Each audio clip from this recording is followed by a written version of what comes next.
Parker. Grif. Parker. Parker. Grif. Parker. Grif. Happy New Year. Oh, hi. And do you want to say something back? Happy New Year, Parker. Thank you. Thank you for 2020, for everything that you did in 2021 and everything that I did in return. You're welcome for it.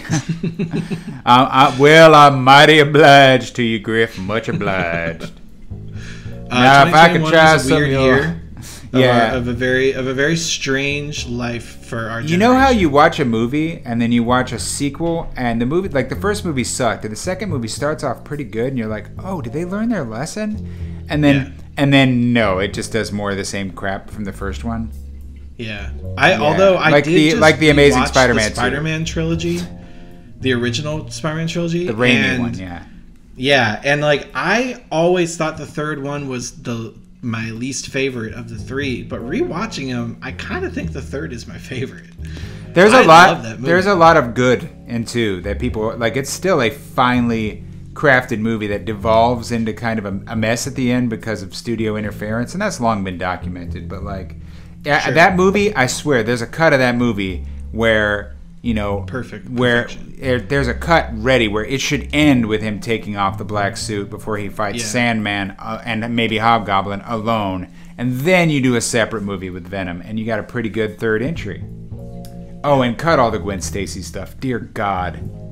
No, that didn't work. Really weird. It's like the thing that I think about when I think about that movie is I forget what I was gonna say. Anyway, keep Spider-Man dancing.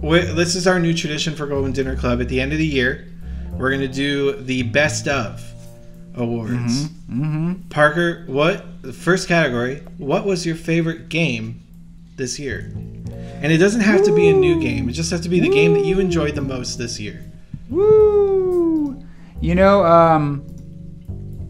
It's tough. I played a lot of good stuff this year, and there are some other categories. But I think if I had to really, I don't know. I played so many games. Like I told my Nintendo end of year thing. That's just Nintendo. They were like, you played 1,200 hours of games. So I think it's kind of rough. They said the games I played the most were Animal Crossing and Monster Hunter Rise, and those games are incredible. God, I replayed Bowser's Fury about 5 times, and that barely counts, but I kind of want to give it to that just because it was so... I played a million other amazing games, but that's the one that, like, every time I played it, it was just joy top to bottom. But that's only because it's 5 hours long. Bowser's Fury came out this year. Yeah, well, it's been an eternity. Yeah. But that's what I'm going to say. Just purely based on what brought a smile to my face start to finish. That did. I think... For me, I'm going to give it to Mario 3D All-Stars because I just played it so much. I know it's old games, but I just played so much of it. Yeah. It was like it was my go-to for when I was editing the show and I had downtime in between renders and stuff. Like, that would be mine. So congratulations, Bowser's Fury and Mario 3D All-Stars. We knew Mario was going to sweep this year. Mario might win all the awards in today's ceremony. Well, let's have the next category, and here's our next presenter, Grif. Oh my God, you look stunning. Oh, thank you very much. So for this category, the question is favorite game to play with me. Oh, so we played a lot of games together, obviously this year, and you know what? I'm actually going to list something that we haven't done yet, which means we totally should do it.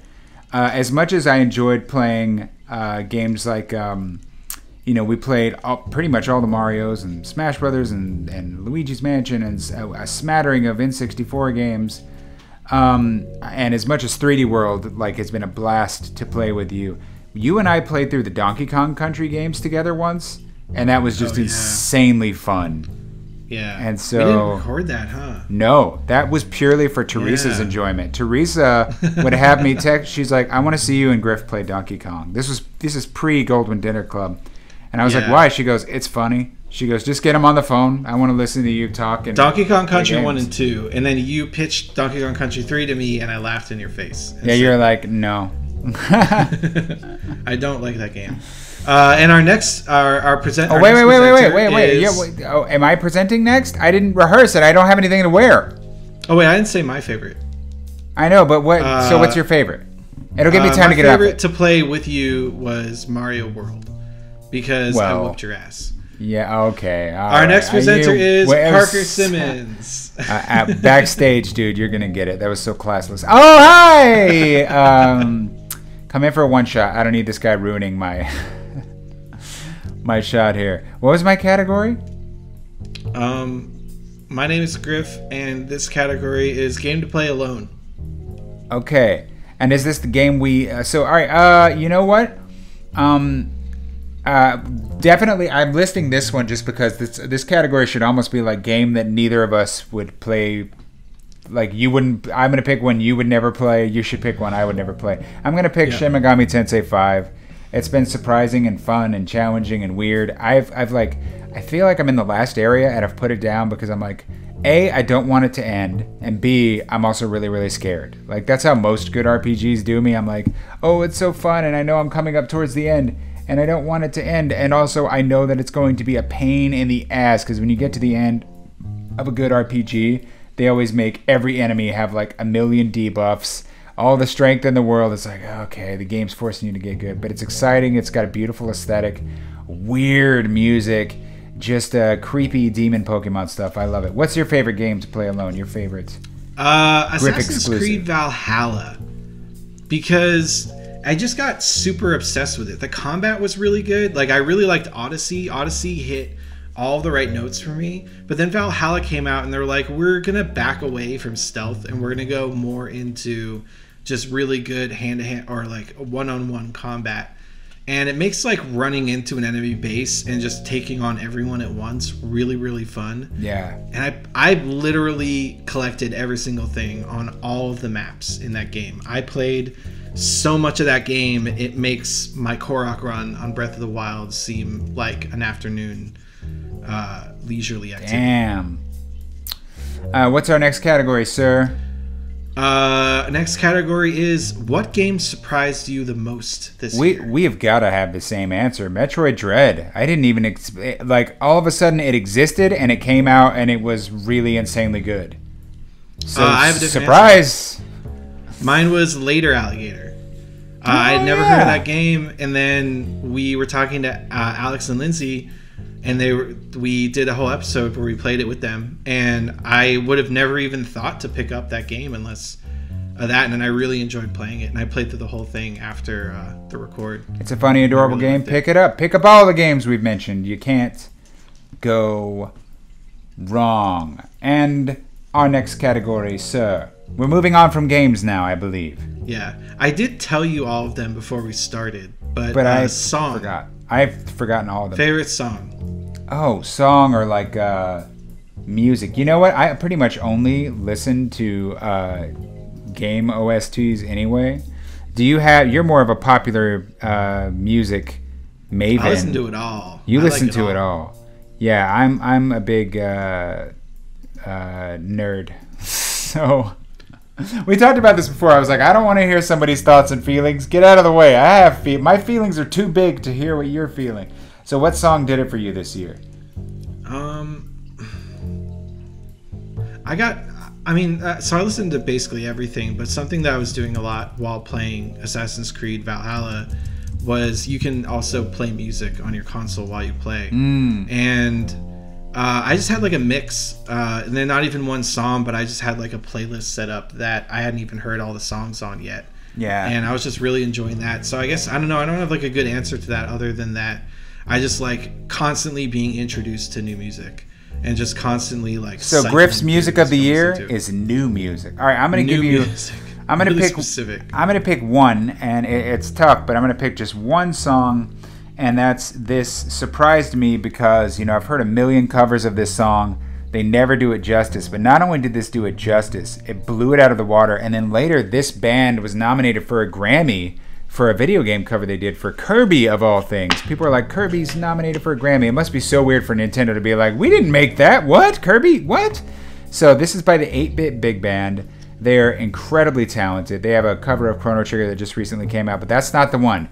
It's their cover of Snake Eater, the theme to Metal Gear Solid 3, sung by Tiffany Mann, and she blew me away. I remember listening to this, and every 5 seconds I'm going, damn, damn, damn. By the end, she just nails it, and she's having so much fun, and they have the full orchestra, and she just belts it, and you feel like, I don't know, euphoric. It's wonderful. So check it out. Snake Eater, big band version featuring Tiffany Mann by the 8-Bit Big Band. All right. You can find it on YouTube. Favorite TV show of the year? You know what? There's a lot of you and I discovered a lot of stuff. We kind of talked about this recently. Like, you recommended to me Succession, I recommended to you Ghosts, and I feel like those are our picks. Yeah, Ghost is my pick. Impeachment was really good. Hawkeye was really good. Yes. Loki was really good. All the Marvel shows were pretty damn fun, dude. They got us through some pretty rough times. They definitely did. Always Sunny has been good. Always Sunny, they're just like rolling it out this year as fast as they can. I gotta catch up too. But there you go. Success. Like, it's so funny that we know each other's taste well enough that it's like, even if we watch something and we're like, yeah, it's okay, we'll be like, you know who will love this? And you were right. I did grow to love Succession, and I just same with Ghost. I watched it. I love Ghost, but as soon as I got into like second episode, I'm like, oh, this is a Grif show. I sent it over. Favorite movie of the year? You know, I feel like there was. It can be an old movie, just a movie that you really liked a lot this year. Man. I gotta say, there wasn't much competition in terms of things that, like, all movies kind of took a dump the past couple years. Yeah. I can't think of really anything that blew my hair back beyond what just came out. Like, people really love the new Spider-Man. I gotta say, I just want to say I really liked it too, but people are acting as if it, like, is inconceivably good. Nah, dude. Like, there's a lot of sloppy mess in it. Like, there's a lot of stuff that just makes terrible absolutely movie. No. Don't go see it. It is A+. It's A+. It's super good. But people are acting as if it's like a blemish-free. And I'm like, no, dude. Like, every 5 minutes there's something that doesn't make sense. But it's so fun you don't care. We never actually talked about it, but it was going to be my pick too. So we should talk about it because now. It makes you excited to see movies, and it's one of those rare experiences, no matter how you may feel about it, that makes you want to cheer, makes you feel for something as corny as a superhero, and makes you feel camaraderie with other people in the theater. I went to a drive-in, so they were cars. It's rare actually these days for a superhero movie to mainly be about a hero trying to save people. Yes, that was refreshing. Trying to stop. There's a moment. There is a moment in that film. This is not a spoiler at all. There's a moment in that film that says everything about Marvel's approach to heroes, and they did the same thing. I remember after it was like when Age of Ultron came out, they made a big point of stopping and saving every single person they could as a big middle finger to Man of Steel. But like in this movie, Peter jumps out of a sewer, runs away, then stops. Turns back, webs the sewer grate, the like big whatever you call that thing, the sewer lid, and pulls it back into place so that nobody falls. The manhole cover so that nobody falls into it. And I'm like, that's the difference. Yeah. That is the difference, and it is refreshing. And he's also not, like, he's not a billionaire, punching street criminals. Like, he's somebody who really cares. The movie is about how deeply someone like Spider-Man cares about people, and that was refreshing.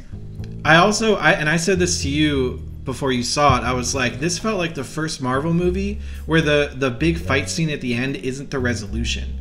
The big fight scene in the end is still there and it's still intact and everyone loves to see it in a Marvel movie, but the resolution happened before that. The resolution was happening with all the Spider-Man getting together and trying to figure out ways to save these villains without hurting them. And I'm like, that's a true superhero movie. Is they're not trying to figure out how to punch someone into being subdued. They're trying to figure out how to actually help them. Yeah. To actually make things better. It's something that like the comic book Invincible dove into. I don't know if you haven't read it. They're making that wonderful animated series. Shout out to Simon Rasiopa and the whole crew. They do good work. But that comic was all about Mark Grayson. The more he grew as a hero, the more he was like, this is stupid. He's like, this doesn't work. I need to change my approach. Something has to change. And yeah, he would actively be trying to help his villains to the point where like the people in the sort of status quo and the government behind the scenes are like, what are you doing? And he's like, stopping this. Genuinely stopping it.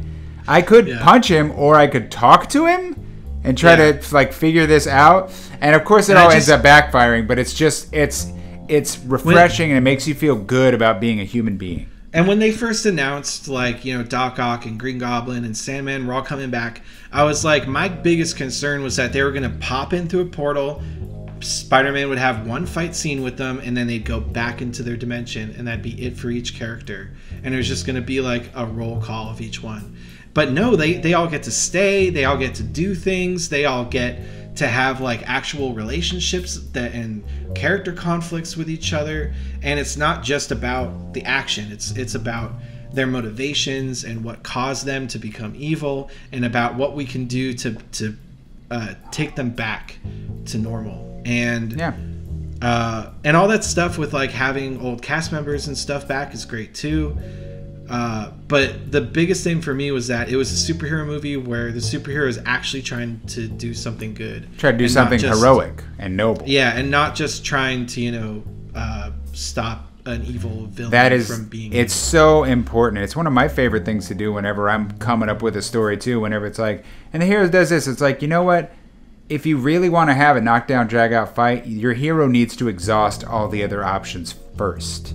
Yeah. Then it's okay to have that. But so many times it's like, and first resort, violence. I'm like, you know, violence should maybe be the last resort. Especially if you're like not a duly designated, you know, person to take care of something. You're just some person in a costume. Like, you're a criminal. It's also important for the stakes for the villain to be a certain amount of successful. And there are a lot of movies where the villain just never really quite gets away. Oh, yeah. And you sort of need the villain to succeed a little bit so that you can really see what the problem is. Like, it's like Lion King. It's like we got to see what would happen if Scar took over Pride Rock, and it was horrible. And so you know that Simba needs to stop him. Yeah. But like if Simba had turned around and stopped Scar as a little kid instead of going and living with Timon and Pumbaa, then the movie wouldn't have had as big of an impact, because you're like, maybe Scar would have been a better leader. Maybe Scar would have... We'll never know. Maybe Scar was going to be like vegetarian, and he was going to like bring all the animals together, and they weren't going to eat each other anymore. That's true. We've talked about Mufasa's insane speech. The antelopes love that we sink our teeth into their hindquarters and rip their flesh from their bone and murder them. They love it. We purposefully aim for the little ones, for their children, because they're slower. Simba's like, Dad? Yeah, not cool, Mufasa. All right, what's our next category? That's it. This is our resolution. All right, what's your resolution so for... now, that's the awards, the best of the year. Now we're talking about it. Yeah, what are we resolved? Resolved. I like that when people, you know, like Congress in the 1700s would be like, resolved that so-and-so should be a grimbly blah blah blah blah blah. My resolution resolved is that to my resolve. You just say resolved that I will blah blah blah. Let's hear it. Is I guess I haven't thought about it a lot. You go first. Okay. Well, I resolve to make this the best damn restaurant this side of wherever you can smell that burp from. That's what I want to do. I'm resolved to grow Goldwynn Dinner Club amongst the many and diverse assets in the Grif and Parker portfolio. Goldwynn Dinner Club, the jewel of the Nile. My resolution is Please don't counter mine and say your resolution is to make sure Goldwynn Dinner Club is bad. No. I was just going to say that it's to get back in touch with my kids. Bye.